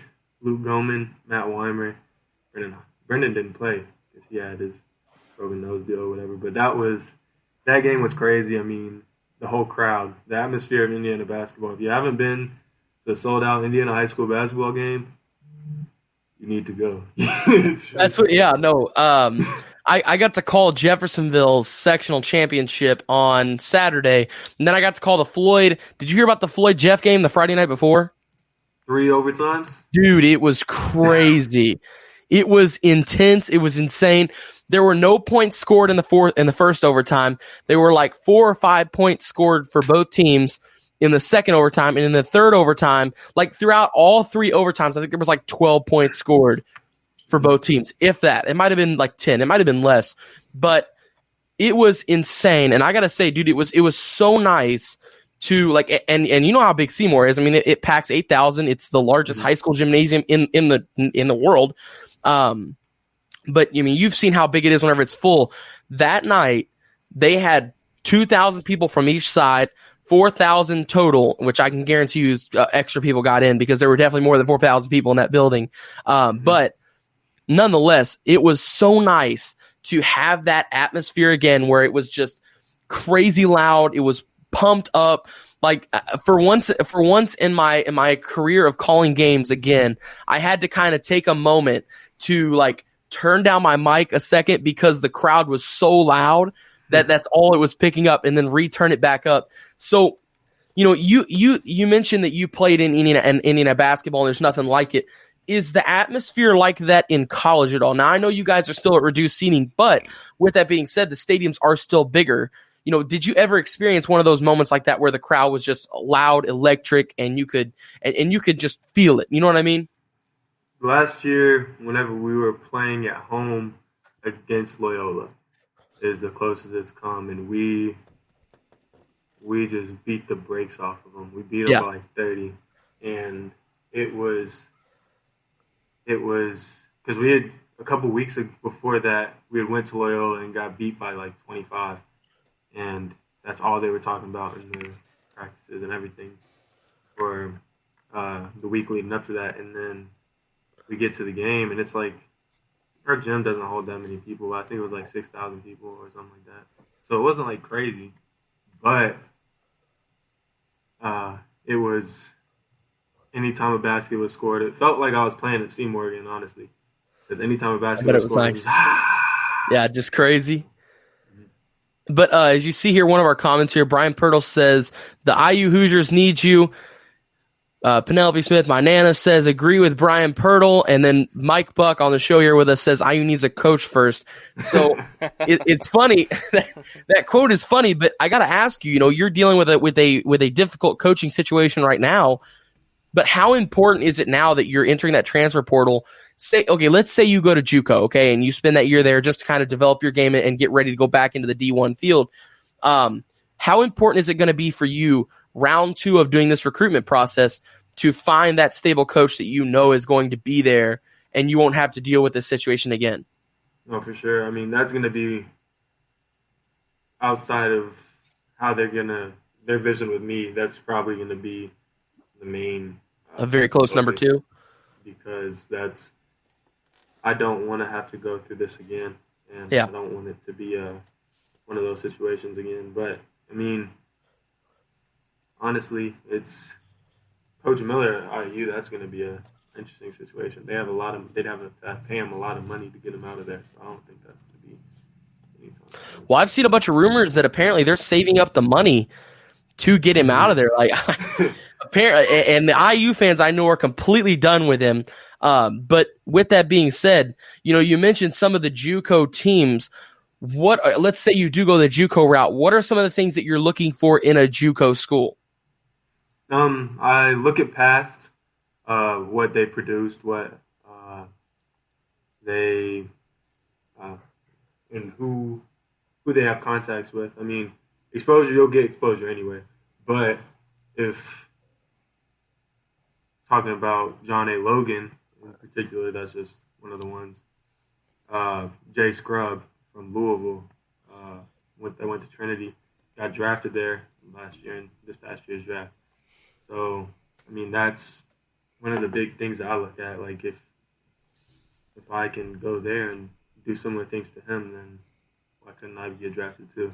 So, I mean, and then their coaching staff and their player development. And if I know anybody who's there or who went there previously, what they had to say about it. Yeah, so we asked our fans if they had any question for you. This one came up from Football Kid Murray, and I think it's a really good question.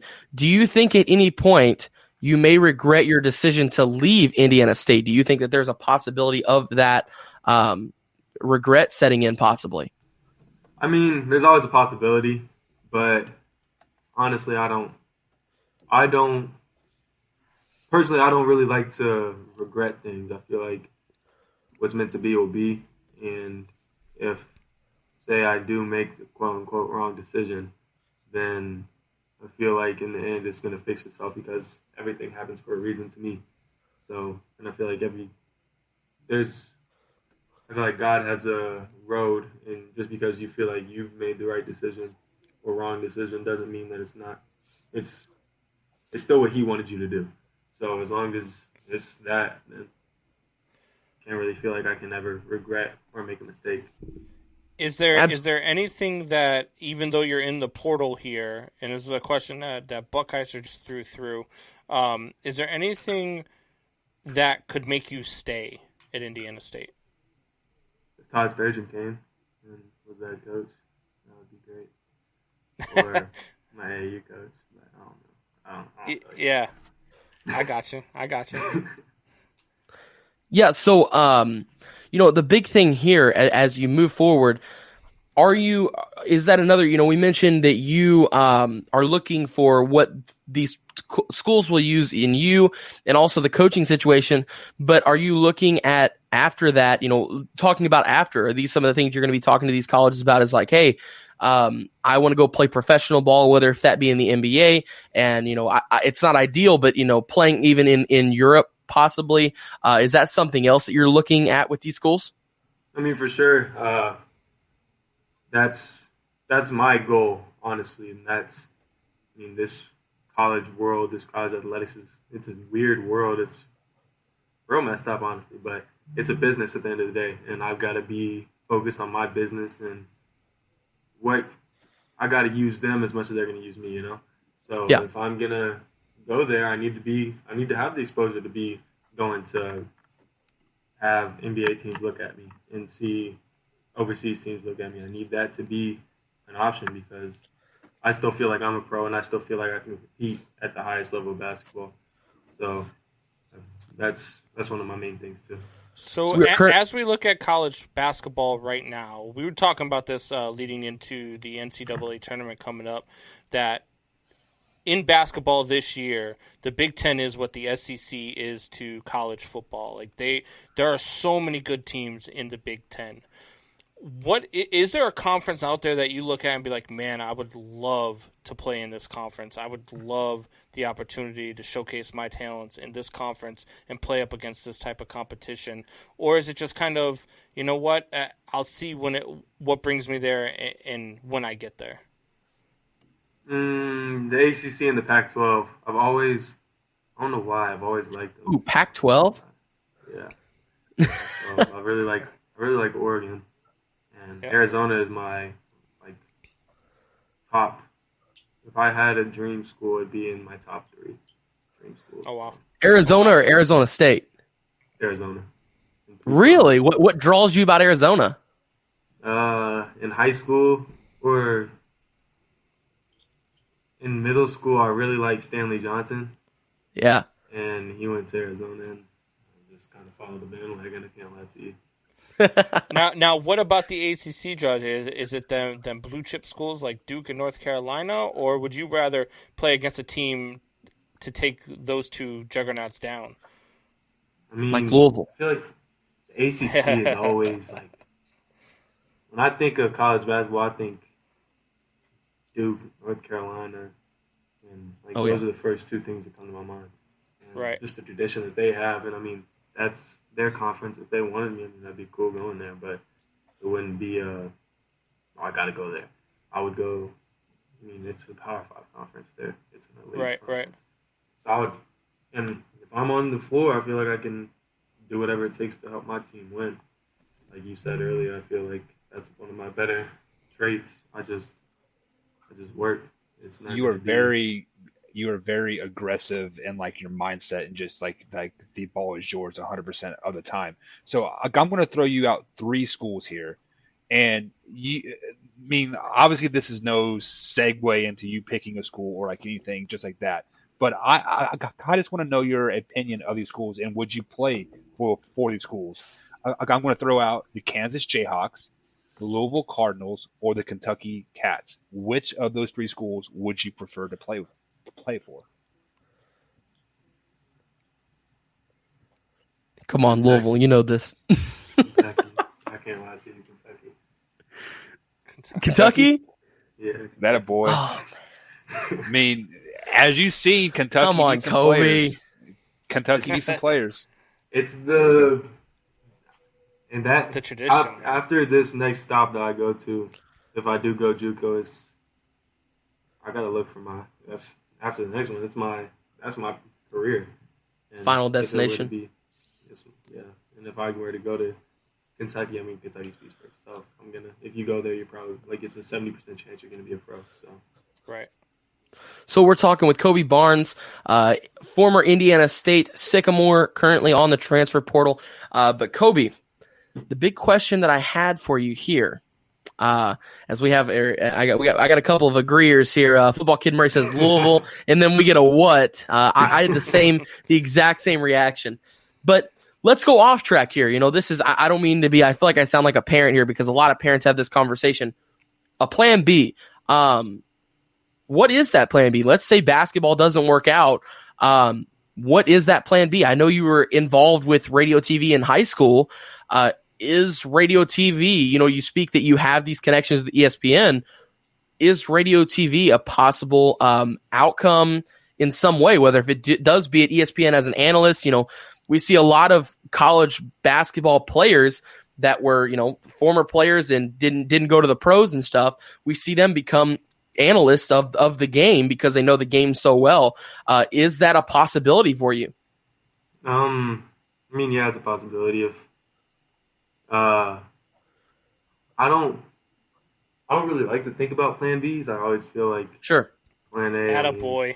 I Attaboy. like Kobe. it. That's Tell a him, heck tell of an him. answer. Say, look, I am not going to be talking about sports. I am going to be crossing up fools in the NBA. I love that is it. what I'm going to be doing.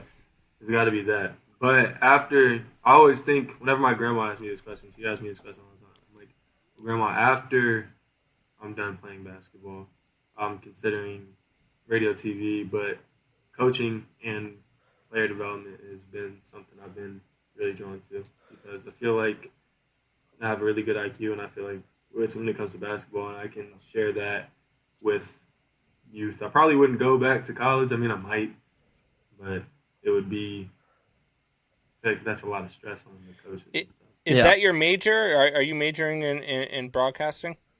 I'm majoring in sport management right now. Okay. Oh, okay. So maybe a manager? A sports agent. Yeah, I thought about that. That's what I wanted to do last year. And they have facilities management. Facility management is the class I'm taking right now. And I would really like, it sounds corny, but like after I'm done playing, I'd want to come back to Floyd and just be the coach at Floyd. And then whatever. Hey, well, you answered my next question then. I was going to ask you, would you rather go work at ESPN or coach at Floyd Central? I feel like you're leaning toward Floyd here. Is that right? Yeah, I would come back, coach there. So what you're telling me is you're going to call up Sturgeon and say, hey, I'm the legend here for playing here. You're fired. I'm taking your job. Go ahead and leave your office. I'll be there on Monday. Is that what we're saying here? Yeah, something like that. I mean, I say, yo, coach, go look outside, like right outside your office. You'll see my picture. You're good. So with that being said, like I have one more question before we let you go here. Wyatt says he shot 75% from 3-point range before he got on the show. Oh yeah. So I challenge Wyatt to a basketball game. I have not shot a basketball in probably 5 years. I am 6'2", 230 pounds. Wyatt's like 5'9". I am 6 foot. I ain't no 5'9". Who are you taking in this basketball game, Wyatt or myself? If Wyatt's shooting 75% from 3 for 4 tonight, baby. Oh, I thought it was gonna be something. I don't know. That's a hell of a question. I thought you were gonna say like 30 for 40 or something like that. The only time he does that is on 2K. Let's be real, Kobe. Yeah. The only time he does that is on 2K. He ain't.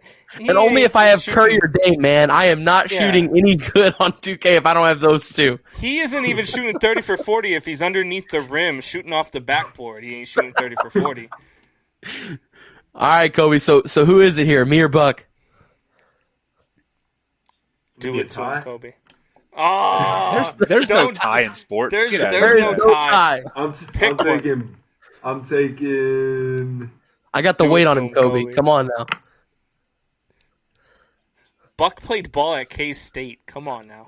He played football. Don't say ball. He played football. Played football. He's still a better athlete than you. The Martians have the death beam pointed at the Earth. You want Iguodala? And they said, I need you to pick somebody to win this game, and if they lose, you're going to be the world ends. I have to take Buck. I can't lie to you. Attaboy! Yes, Come sir. on now, Kobe. I'm going to end the game with my elbow in the rim, hanging over Wyatt, saying, how do you like me now? And Cindy is going to be on standby with an ambulance. Exactly. Wyatt, if you want to work out with me, I can get you right, and then we can change the answer. But until then, yeah. Hey, I know you work out with Kevin Lannon. I'm super tight with Trey. I'm super tight with Kev. Maybe me, you, and Trey. Because I'm almost as good as you guys are at basketball. Of course, maybe we can all get together and I can play some basketball with you guys. Maybe I might be able to keep up and run the floor. You never disrespect this man after we have him on the show for a half hour. You're gonna disrespect. I'm almost as good as you. You ain't. Stop it. Stop it. Get this man a water bottle. But Colby, thank you for joining us, man. And I'm glad you had a chance to kind of speak on some stuff that's happening over there at Indiana State. And anytime you want to come on the show just to talk basketball in general, we are always here, man. Yeah, man. Tournament time's coming. Absolutely, buddy. Come back and talk some tournament basketball with us during the tournament, man. You guys just let me know and I'll be there. All right, sounds good. All right, have a we'll great see you, night. buddy. See ya. All right, guys. So that was Colby Barnes formerly with Indiana State. I should say. Dude, he's a great interview, man. Yeah. Oh yeah. The one thing that I was not expecting was him to put the JUCO name out there. I mean, because it is very hard for a kid to go from Division I to JUCO, just because honestly, it is JUCO is for me, for my experience in JUCO, it was worse than high school. It was just people it was almost too easy, right? The schooling aspect of it. Well, that's the point of it, Buck. An athlete as good as Kobe goes to JUCO, balls on all these people, shows that he is the best JUCO player in the nation. No. And then they look at his tape. Hang on. I think it's more of he's going to have to sit a season out. If he's going to have to sit a season out, he can go play at JUCO and stay up in game shape, you know what I mean? Not so much game shape, but playing against, it's different trying to stay in shape as it is to stay, as the game's moving because of the speed of the game. You want to be playing games. Why, I'm going to tell you from my experience and looking at the NFL, in general, there is more talent in JUCO than a lot of Division I schools. Probably most of them. Because look at the Kansas City Chiefs for example, they have 7 players on that active roster that played JUCO college in Kansas. One of them being Tyreek Hill. Yeah. JUCO's let me ask you a question. But is there a lot more talent in JUCO, or is it just a lot more? Is there a lot more widespread talent in JUCO because of there's no Division I, there's no vultures sitting out there trying to pick you apart. Usually JUCO is considered a second chance, right? So for example, have you ever watched the Last Chance U? There are tons of Division I athletes that they mess up, right? They get in trouble and get kicked out of school, so they have to go that route to prove themselves to colleges hey, I'm not a complete screw up, right? So it's a proving ground. But then you also have those kids that don't have the ACT scores or the SAT scores, so they go to the JUCO to get their GPA back up. So football wise, there are a lot of kids that are Division I athletes. They just don't have the grades to play in JUCO. So that is why they go to JUCO. JUCO is a 2-year college. It is junior college. So it is a 2-year college where you get your associates, and most of the time you then transfer to a Division I school or Division III or whatever, but a 4-year college. So it's the series Last Chance U on Netflix. That's what that was all based about. Yeah, was the players that went JUCO and then ended up going pros. Yeah, well, not pros, but just they're through JUCO. Right? Or I went Division I. What am I talking about? Then went pros after that. So Tyreek Hill's school was on there the first season. No, it wasn't. Tyreek Hill went to Fort Scott. He went to Western Alabama. He graduated from Fort Scott. Thought he went to community college. I'm almost 90% positive on I'm checking. I think I've seen it on. Well, and this is why you need to get a second monitor screen, because we are up at the time limit, man. So you got 30 seconds. He went to West Alabama. I already pulled it up. He went to Western Alabama. You're to Western Alabama. So Wyatt, it still wasn't the JUCO school though. That was on Last U. Are you asking? Are you trying to talk with Kobe Barnes and trying to get him over to Air Force? Is that what I heard there? Yeah, that's what we want. Man, our nation, rise up.